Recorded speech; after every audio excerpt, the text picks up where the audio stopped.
कांग्रेस की परेशानी कुछ और है। ये पचा नहीं पा रहे कि मोदी यहां तक पहुंचा कैसे, और इसलिए वे एक ही रास्ता उनके लिए बचा हुआ लग रहा है कि मोदी तेरी कब्र खुदेगा। नेहरू जी हो या इंदिरा जी हो या पूरी कांग्रेसी बिरादरी हो, ये लोग भारत के लोगों को समस्या मानते हैं। कल सांसद को गद्दार इसलिए कहा क्योंकि वो सिख, ये सिखों का अपमान था। कांग्रेस देशवासियों को ही समस्या मानती है। अब मैं इनका इतना बोल करके छोड़ दूंगा तो आज पता नहीं रात को उनको नींद नहीं आएगी और गालियां कल कैसी दे उसका प्लानिंग चलेगा। आदरणीय सभापति जी, राष्ट्रपति जी ने इस देश के मध्यम वर्ग, इस देश के निम्न मध्यम वर्ग, इस देश के गरीब, इस देश के गांव, इस देश के किसान, महिलाएं, विज्ञान हो, प्रौद्योगिकी हो, कृषि हो, सभी विषयों को लेकर के बहुत ही विस्तार से भारत के प्रगति का एक स्वर संसद में गूंजा है।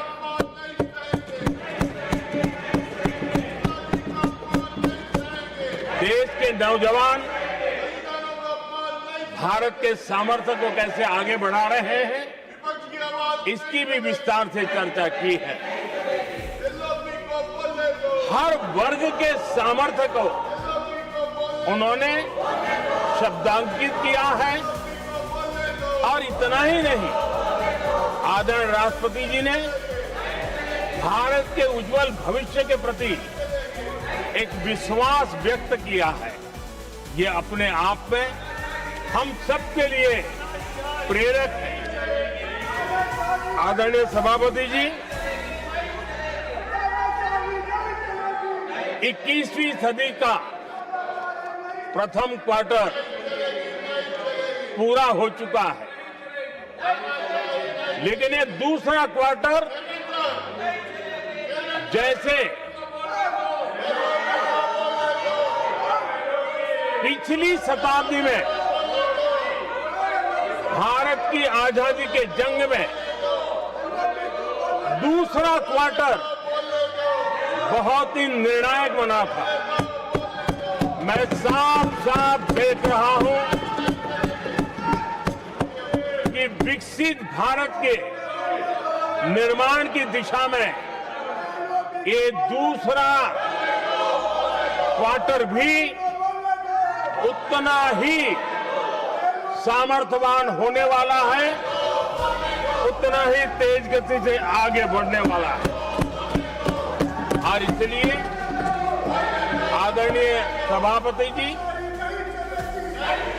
राष्ट्र का हर व्यक्ति ये महसूस कर रहा है कि एक अहम पड़ाव पर हम पहुंच चुके हैं।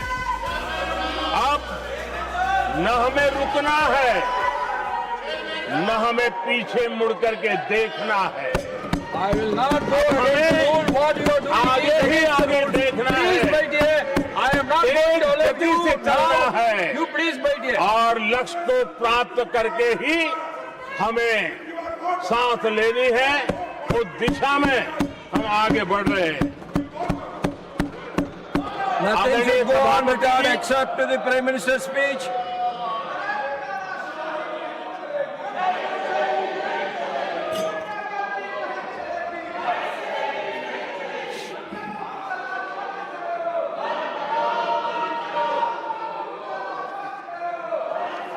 आदरणीय सभापति जी,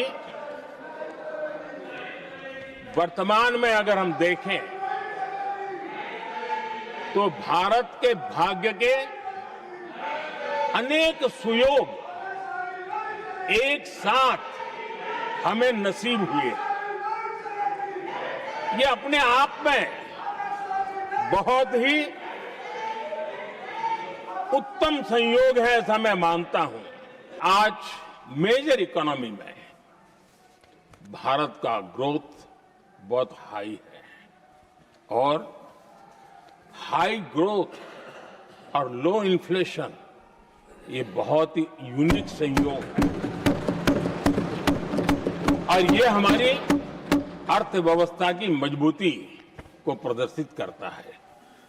आदरणीय सभापति जी, हम जिस गति से आगे बढ़ रहे हैं, जब हमें देश की जनता ने सेवा करने का मौका दिया तब फ्रेजाइल 5 के रूप में ये देश जाना जाता था।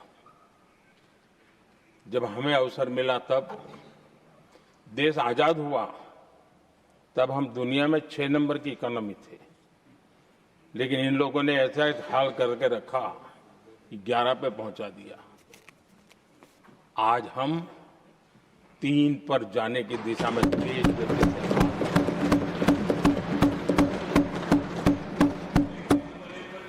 आदरणीय सभापति जी, आज कोई भी सेक्टर देश कीजिए, चाहे साइंस हो, चाहे स्पेस हो, चाहे स्पोर्ट्स हो, हर क्षेत्र में आज भारत एक कॉन्फिडेंस के साथ, आत्मविश्वास से भरा हुआ भारत है।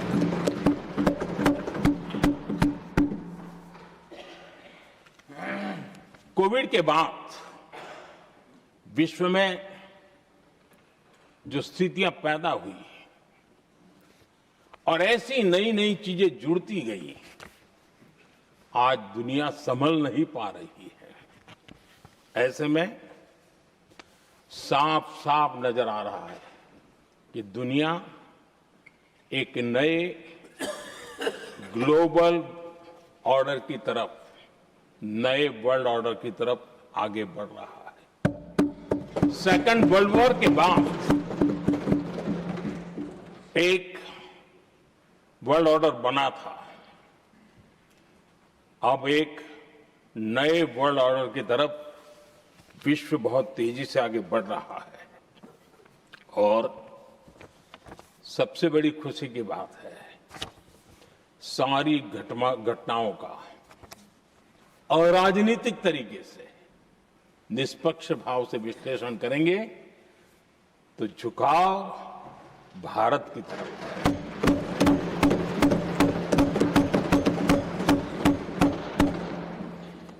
विश्व मित्र के रूप में, विश्व बंधु के रूप में आज भारत अनेक देशों का विश्वस्त पार्टनर बना है और हम कंधे से कंधा मिला करके विश्व कल्याण की दिशा में भी अपनी उचित भूमिका निभा रहे हैं, अपने सामर्थ्य से सहाय भी कर रहे हैं। आदरणीय सभापति जी, आज पूरा विश्व ग्लोबल साउथ की चर्चा करता है, लेकिन उस चर्चा के सूत्रधार के रूप में आज भारत वैश्विक मंचों पर ग्लोबल साउथ की बुलंद आवाज बन गया है।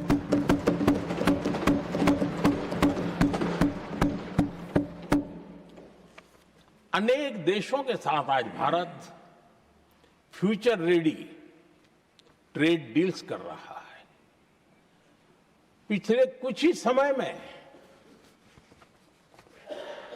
दुनिया के महत्वपूर्ण 9 बड़े देशों के साथ 9 बड़े हमारे ट्रेड डील हुए हैं और उसमें मदर ऑफ ऑल डील एक साथ 27 देशों के साथ, यूरोपियन यूनियन के साथ।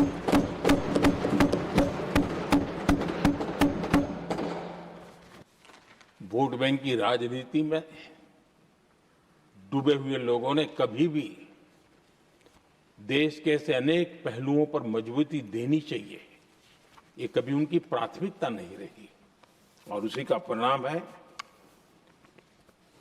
और जहां तक कांग्रेस पार्टी का सवाल है, मैं साफ साफ कहना चाहता हूं, और मेरे शब्दों पे भरोसा नहीं तो मैं देश को, लोगों को कहूं कुछ मत करो, सिर्फ लाल किले से कांग्रेस के प्रधानमंत्रियों के जो भाषण है, सिर्फ उन भाषणों का एनालिसिस कर लो, आपको साफ साफ लगेगा कि न उनके पास कोई सोच थी, न उनके पास कोई विजन था, और न ही कोई इच्छा शक्ति थी। और इसका परिणाम है कि देश को इतना भुगतना पड़ा। आदरणीय सभापति जी, मैं कोटि कोटि देशवासियों का आभारी हूं। उन्होंने सेवा करने का अवसर दिया। हमारी काफी शक्ति उनकी गलतियों को ठीक करने में जा रही है। दुनिया के मन में जो उनके समय की छवि है, उस छवि को धोने में मेरी ताकत लगती है। ऐसा बर्बाद करके रखा हुआ था। और इस काम के लिए हमने फ्यूचर रेडी पॉलिसीज पर बल दिया है। और आज आपने देखा होगा, देश नीति के आधार पर चल रहा है, पॉलिसीज के आधार पर चल रहा है। एडोकिज्म को हमने त्याग कर दिया है, और उसके कारण विश्व का विश्वास बनता है। हमने रिफॉर्म, परफॉर्म, ट्रांसफॉर्म के मंत्र को लेकर के आगे बढ़े, और आज स्थिति ऐसी है कि देश रिफॉर्म एक्सप्रेस पर सवार हो चुका है।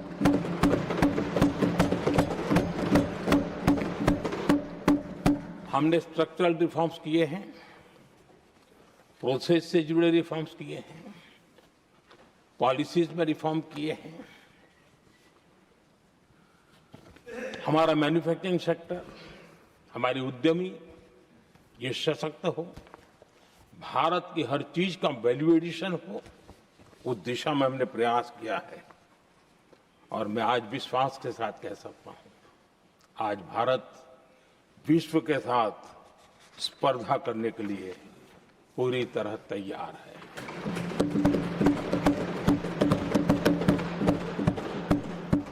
जब मैं विश्व के सीईओ फोरम की समिट देखता हूं, आज दुनिया हमारे उद्यमियों को समानता के रूप में देखती है।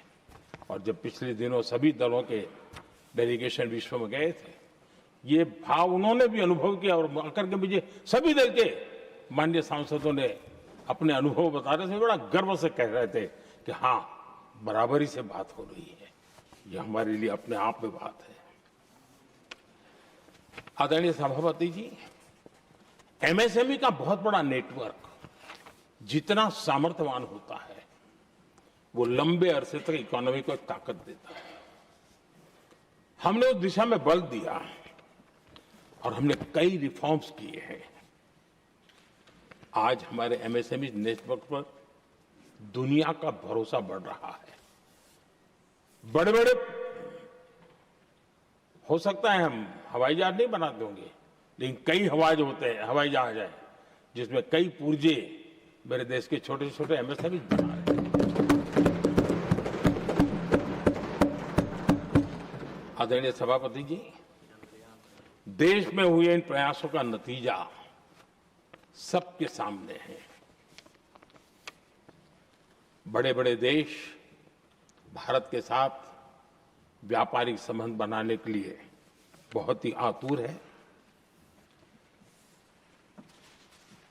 यूरोपीय संघ का ट्रेड डील हो, अमेरिका के साथ अभी अभी हुआ जो ट्रेड डील हो, और कल हमारे पीयूष जी ने सदन में विस्तृत जानकारी भी दी है, और पूरा विश्व खुल करके इस ट्रेड डील का तारीफ कर रहा है। और उसमें जब यूरोपियन यूनियन के साथ ट्रेड डील हुआ, तो विश्व को एक भरोसा हुआ कि अब वैश्विक स्तर पर स्थिरता की संभावना बढ़ेगी। अमेरिका के साथ ट्रेड डील होने के बाद विश्व को और भरोसा हो गया कि जो स्थिरता की एहसास हो रहा था, अब गति का भी एहसास होने लगा है। विश्व के लिए शुभ संकेत है। आदरणीय सभापति जी, इसका सबसे बड़ा लाभ हमारे देश के नौजवानों को होगा। और जब मैं नौजवान कहता हूं तो उसमें मध्यम वर्ग का भी नौजवान होता है, शहर का नौजवान भी होता है, गांव का नौजवान भी होता है, बेटा भी होती है, बेटी भी होती है। और इसलिए उसे टुकड़ों में न देखा जाए।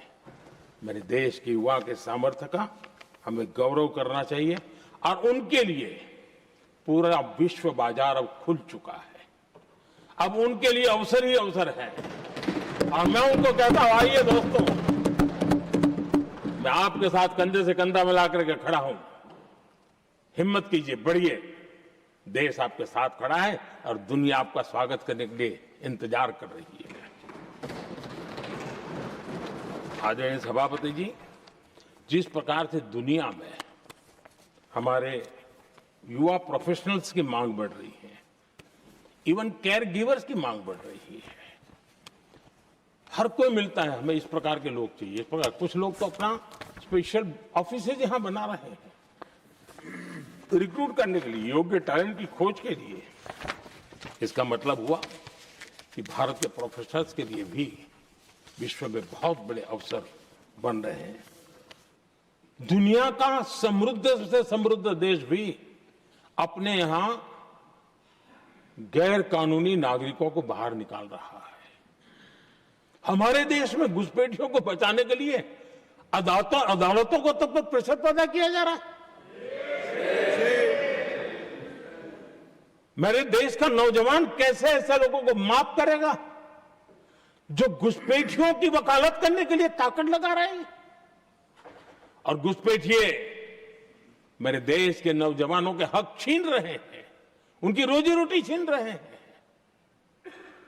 आदिवासियों की जमीन छीन रहे हैं, बेटे बेटियों की जिंदगी पर खतरे पैदा हो रहे हैं।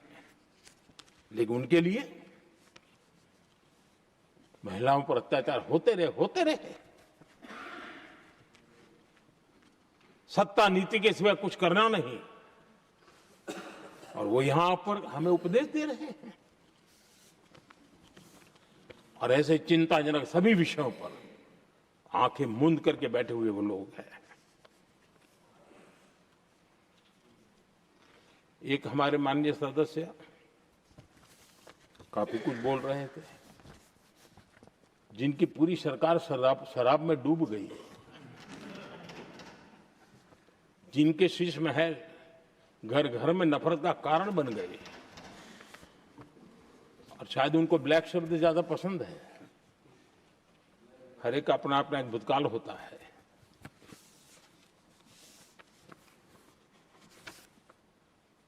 पता नहीं ब्लैक के साथ उनका क्या पुराना रिश्ता है। आदरणीय सभापति जी, ऐसे सभी साथियों से मैं आज जरूर कहूंगा, तुम कितना दुनिया को धोखा दोगे, तुम कितना दुनिया को धोखा दोगे। आईना देख लिया तो अपनी सच्चाई कहां छिपाओगे।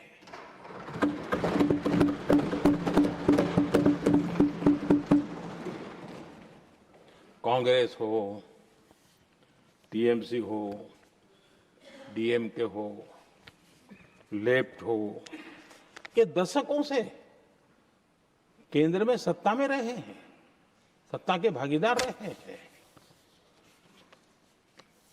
राज्यों में भी उनको सरकारें चलाने का अवसर मिला है, लेकिन उनकी पहचान क्या बनी? आज डील की चर्चा होती है तो गौरव से कहते हैं, तब डील की चर्चा होती थी तो बॉफोर्स डील याद आता था। ये डील होते थे।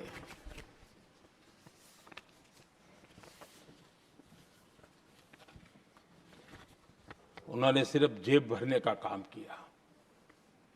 नागरिकों के जीवन में बदलाव आना उनकी प्राथमिकता नहीं थी।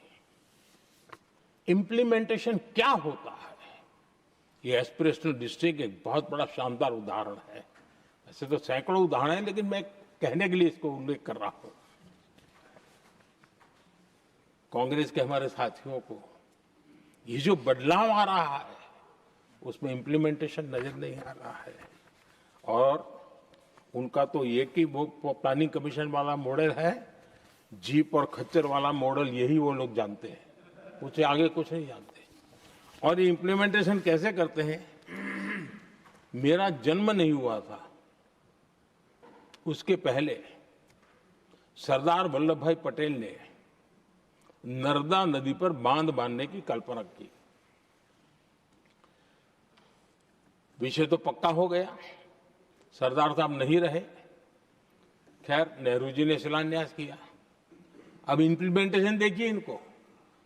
मेरा जन्म नहीं हुआ था जब इसकी कल्पना की गई थी, और प्रधानमंत्री बनने के बाद मैंने उसका उद्घाटन किया, ये हाल है।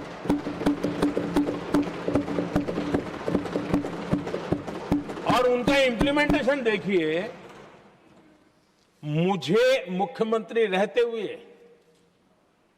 3 दिन अनशन पर बैठना पड़ा था नर्मदा सरदार सरोवर डैम के लिए, मेरे देश मेरे राज्य के किसानों के लिए।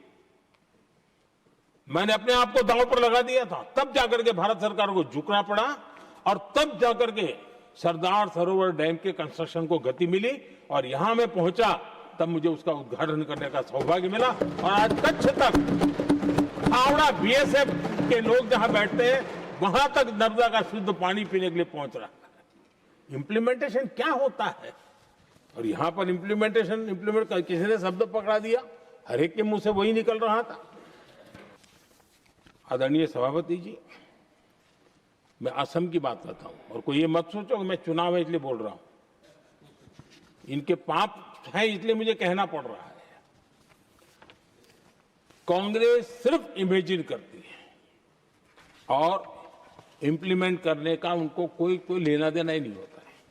अब असम का बोगीबील ब्रिज, ये बोगीबील ब्रिज अरुणाचल और असम को जोड़ने वाला बहुत महत्वपूर्ण ब्रिज, कितने ही सालों तक ये प्रोजेक्ट लटका रहा।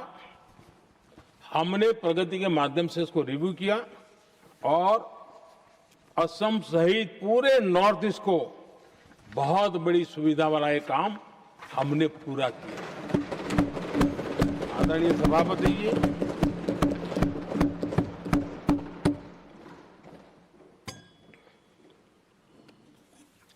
इंप्लीमेंटेशन की बातें जब करते हैं तो एक बार हमारे पास तो तथ्यों के साथ चीजें हैं कि हमने चीजों को समय पर पूरा करने की दिशा में आगे बढ़े। और इन दिनों तो जो काम कर रहे हैं समय से पहले हो रहा है। हमने पूरी दुनिया को कहा था कि हम 2030 तक यहां पहुंचेंगे सोलार में, हमने वो काम 2025 में कर दिया। हमने इथेनॉल का समय तय किया था, हम उसमें भी 2-3 साल पहले ही काम पूरा कर लिया। तो एडवांस में हम काम पूरा करने का इंप्लीमेंटेशन की ताकत हमारे से उससे भी ज्यादा है। आदरणीय सभापति जी, भाजपा हो, एनडीए हो, हमारा अप्रोच, चीजों की तरफ देखने का हमारा दृष्टिकोण, समस्या के समाधान के लिए हमारी सोच और कांग्रेस के बीच में आसमान जमीन का अंतर है, बहुत फर्क है। मैं आपको उदाहरण देता हूं। हमारी सोच यह है कि 140 करोड़ देशवासी ये इतने सामर्थ्यवान हैं कि वह चुनौतियों को समाधान दे सकते हैं। ये हमारी सोच है, हमारा भरोसा है देशवासियों पर, उनके सामर्थ्य पर हमारा भरोसा है, और यही लोकतंत्र की भी सच्ची ताकत होती है। लेकिन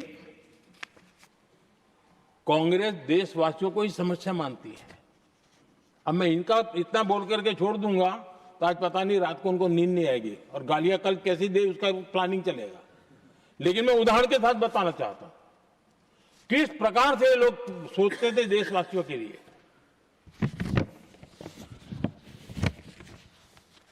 देश के लोगों के बारे में नेहरू जी और इंदिरा जी की सोच क्या थी, मैं उसके विषय में बताना चाहता हूं। इंदिरा जी एक बार ईरान गए थे और ईरान में वो भाषण दे रही थी और उस भाषण में उन्होंने नेहरू जी के साथ जो बातचीत हुई थी उसका उल्लेख किया।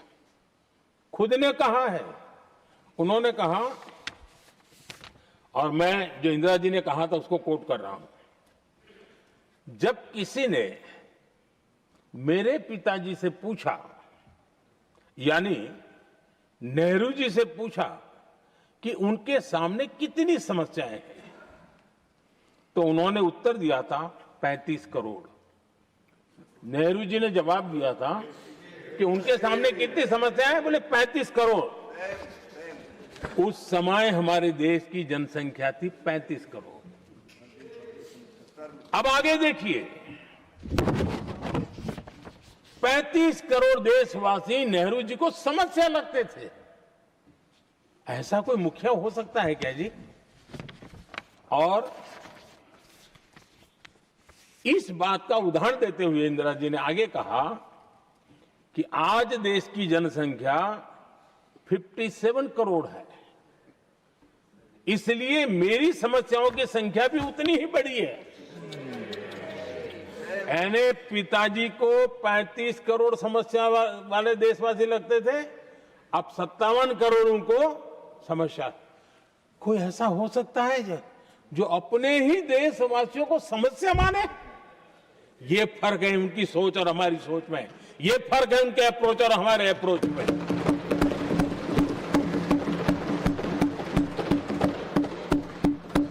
नेहरू जी हो या इंदिरा जी हो या पूरी कांग्रेसी बिरादरी हो, ये लोग भारत के लोगों को समस्या मानते हैं। आदरणीय सभापति जी, मेरे कई कोटेशन मिलेंगे। मैंने दुनिया के सामने कहा है, देश के सामने कहा है, और कहा है इसलिए नहीं, ये मेरा कन्विक्शन है। अरे चुनौतियां कितनी ही क्यों ना हो, 140 करोड़ समाधान हमारे पास है।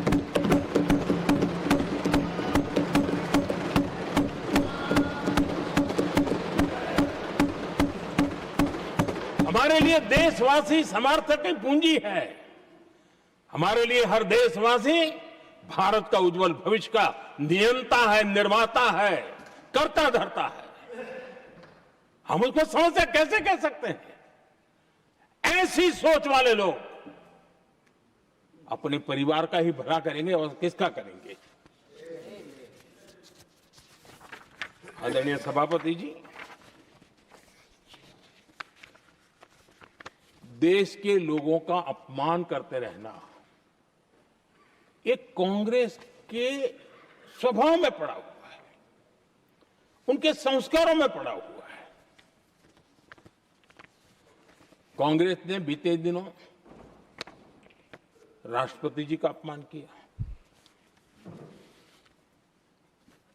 चुनाव के बाद जिस प्रकार से हमारे राष्ट्रपति जी के लिए शब्द कहे गए हैं, शर्मिंदगी महसूस होती है कि ये कैसे लोग हैं? भारत के राष्ट्रपति के लिए क्या बोल रहे हैं लोग? आदरणीय सभापति जी, कल लोकसभा में भी राष्ट्रपति जी के अभिभाषण पर चर्चा नहीं हो पाई। ये राष्ट्रपति पद, उसका घोर अपमान किया है। उनको संविधान शब्द मुंह में बोलने की अधिकार नहीं रहता है। जो लोग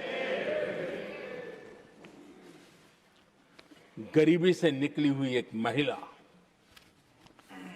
आदिवासी परिवार से आई हुई एक महिला,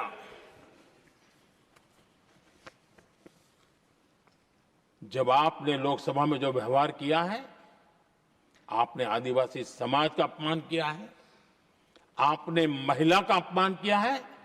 भारत के सर्वोच्च पद पर विराजमान, संविधान ने जिनको सर्वोच्च पद दिया है, आपने उनका अपमान किया है, आपने संविधान का अपमान किया है।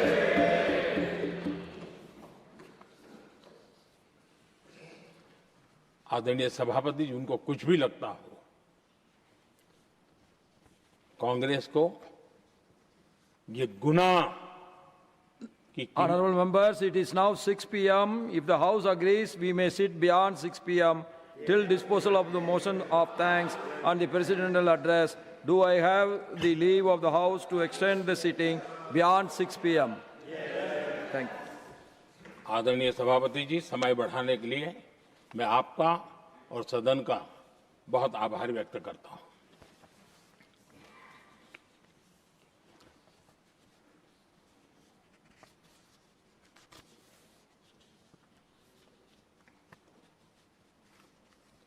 आदरणीय सभापति जी, बड़ी दर्दनाक लोकसभा की घटना है और शायद हताशा निराशा तो हम समझ सकते हैं, लेकिन इसके लिए देश के पवित्र लोकतंत्र के मंदिर को ही इस रूप में कर देना, और उस समय चेयर पर असम के ही हमारे एक माननीय सांसद बैठे थे और उस समय कागज फेंके गए, टेबल पर चढ़ दिया गया। क्या ये नॉर्थ ईस्ट का अपमान नहीं है? क्या असम के नागरिकों का अपमान नहीं है? कल फिर दोबारा किया उन्होंने, और उस समय आंध्र के दलित परिवार का बेटा चेयर पर बैठा था, उसको भी अपमानित किया। यानी आपने नॉर्थ ईस्ट का अपमान, चेयर में बैठा अपमान करो। आंध्र के एक दलित परिवार का बेटा चेयर पर बैठा, उसका अपमान करो। सदन ने इनको काम दिया हुआ है, सबने मिलकर के काम दिया हुआ है, लेकिन वो दलित समाज से आते हैं, इसलिए आप अपमान करते हो।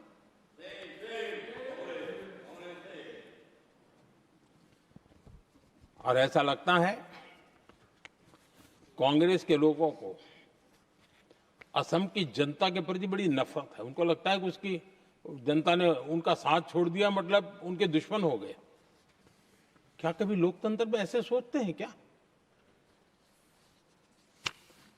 मुझे तो तब बहुत पीड़ा हुई थी जब भारत रत्न भूपेन हजारिका जी, जो कि इस देश के बहुत ही सम्मानीय व्यक्तित्व है जी, आज भी घर घर में उनको स्मरण करते हैं लोग। उनके प्रति जो भक्ति का भाव है, आप कल्पना नहीं कर सकते, लेकिन उनको इसकी भी कोई परवाह नहीं है। और जिस प्रकार से, और हमारा सौभाग्य था कि हमने भूपेन हजारिका जी के देश के लिए जो उनका योगदान था, नॉर्थ ईस्ट जैसे इलाके से पूरे देश को अपने वाणी से, अपने विचारों से, अपनी अभिव्यक्ति से बांध के रखा था। हमने भारत रत्न देने का निर्णय किया, इस पर भी इनको ऐतराज। और मैं तो हैरान हूं, खड़गे जी अगर होते तो मैं उनकी हाजिरी में कहता ही है। इन्होंने जिस प्रकार से बोला ना भारत रत्न के बाद, वो वीडियो पर उनका चेहरा देखेंगे ना, आपको लगा रहे ये ऐसे लोग हैं, ऐसा व्यवहार करते हैं। और ये कहा, अरे ये तो सिंगर थे। मैं समझता हूं कि एक किसी का भी अपमान करने में कभी भी पीछे नहीं रहते हैं। उन्होंने भूपेन हजारिका जी को भारत रत्न दिया, उसका भी विरोध किया। ये पूरे असम का विरोध है, पूरे देश के कला प्रेमियों का विरोध है। और मुझे पक्का विश्वास है, असम कभी भी इस अपमान को भूलने वाला नहीं है।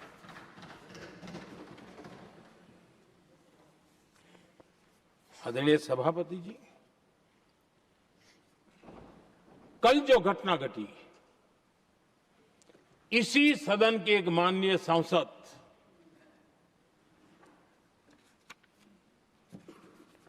कांग्रेस के शातिर दिमाग जिनका है, ऐसे एक युवराज ने उनको गद्दार कह दिया।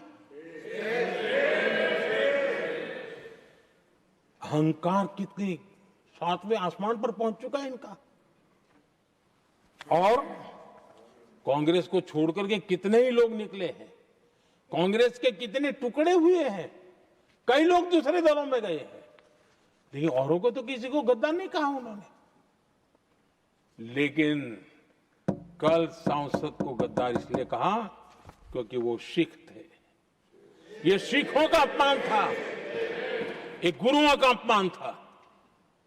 और कांग्रेस के अंदर जो कूट कूट करके सिखों के प्रति नफरत भरी पड़ी है ना, उसका वो अभिव्यक्ति थी।